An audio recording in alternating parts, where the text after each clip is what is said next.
I've been accused of being a shelf collector in the past, and I just want to do a little update video of what I'm playing right now to basically kind of prove to you, okay, I'm not a shelf collector.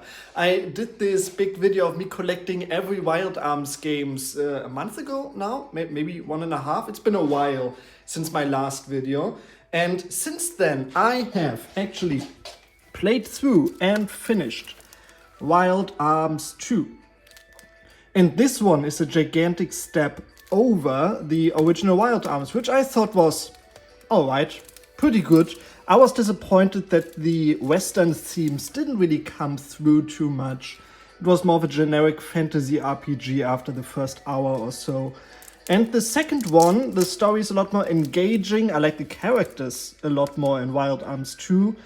People complain about the translation not being the greatest, and I didn't notice it too much, so there were a few parts in the game where it was noticeable a little bit. But overall, I think the game was great, and I had a lot of fun playing through it.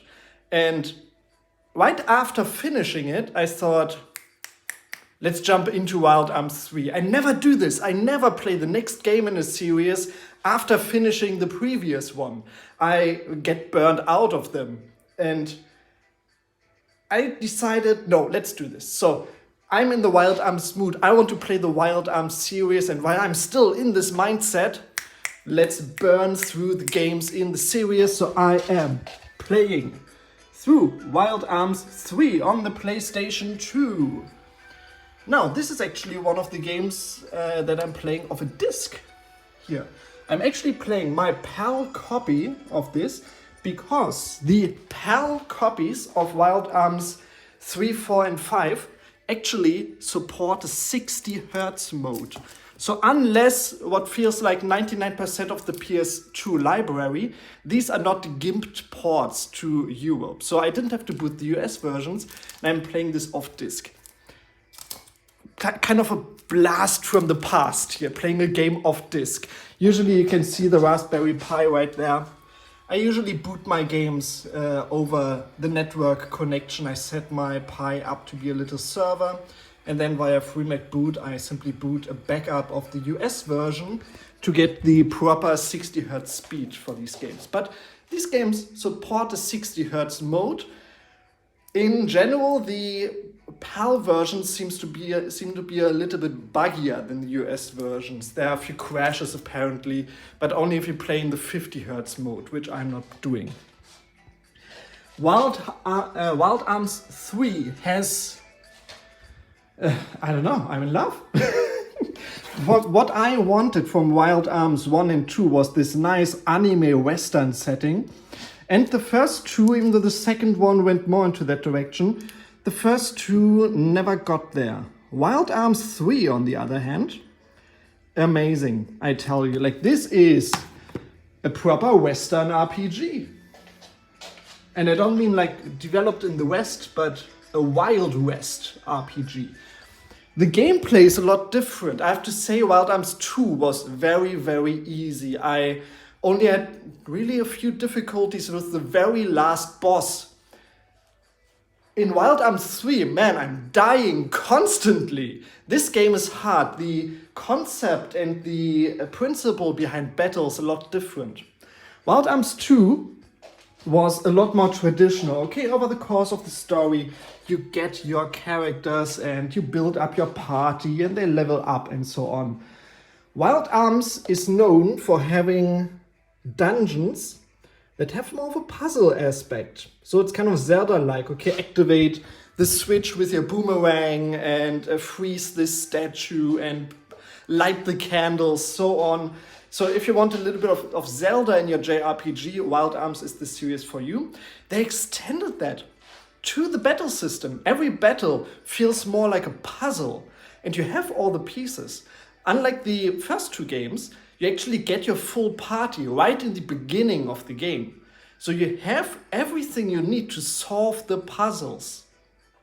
Your weapons reload after every battle. You get a nice heal after every battle. So most battles you actually start fresh. Full HP, you don't have a mana system in the Wild Arms games. So each battle is potentially a battle to the death. And I've died to normal random encounters in this game. Now, of course, there are ways to cheese it here and there, but overall, this is the right amount of difficulty, in my opinion. Some of the bosses are a bit challenging, like they don't really explain a lot of things. And it's not always clear what to do and if you need to die to this boss. You know, traditional JRPG elements that are in basically every JRPG, but they're a bit more annoying in this one, I have to say. What I really like is that overall, over the story, you can read books to get tips on how to beat bosses you will play later. So it actually pays off to maybe take a few notes or at least remember or read all the books. Usually the books always give you background information on the world and the setting, but here they can actually give you gameplay tips and actually give you like boss strategies later on in the game, which I really enjoy. Of course, not everything is perfect. I really enjoy the graphics, like the cel-shaded style. You can see it here. It's just beautiful, man. And they have realized that the gameplay time is like the #1 statistic for JRPG players, so it's right there on the screen at all times. So they always tell you how long you've been playing the game for. I know I'm not the only one. Like, I'm obsessed with, I always want to see like how much time did I spend that day in that sitting overall. And I know other people are just as obsessed with that as me. And I think they realized that and put that right on every single screen in the game. Overall, because the entire game is in 3D now, part 2 was still 3D worlds, but 2D sprites. Overall, I think the dashing doesn't work as much or as well anymore. As you may know if you have played the series, you cannot actually run. Like, you run around like this. What you have to do is you dash, and you cannot move while doing that. And it doesn't feel quite as nice because the world is actually 3D and angled and so on. And what made it a lot easier in Wild Arms 2 was that the game was, even though it was 3D and so on, it was still on a grid. So moving around was a lot easier. So let me just put it into auto battle mode here.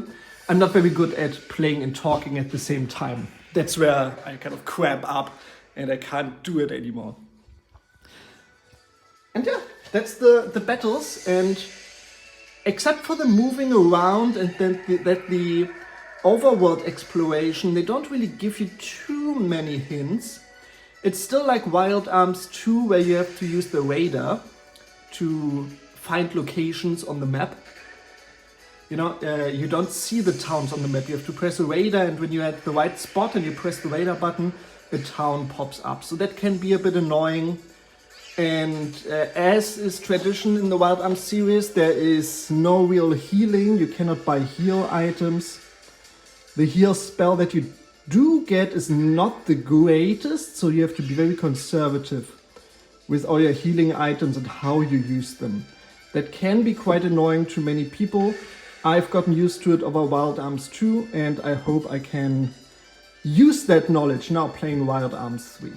So anyway, if you're interested in finding out more about my journey into Wild Arms, leave a comment down below, because I plan on playing the entire series, and right now I still have the energy, the motivation to just play them all in one go. So Wild Arms 4, 5, I'm not sure if I want to put in the remake, Alter Code F in there, probably, but what I really want to check out is the PSP spin-off. XF, or as I've learned, full title is Crossfire, which is a strategy RPG, a genre I'm not the biggest fan of, but maybe this is the one that gets me into it. Like, every now and then there is a strategy RPG that I enjoy playing. Maybe this is one of them. Anyway, thank you very much for watching. Let's see, can we open the chest? Oh yeah, successful.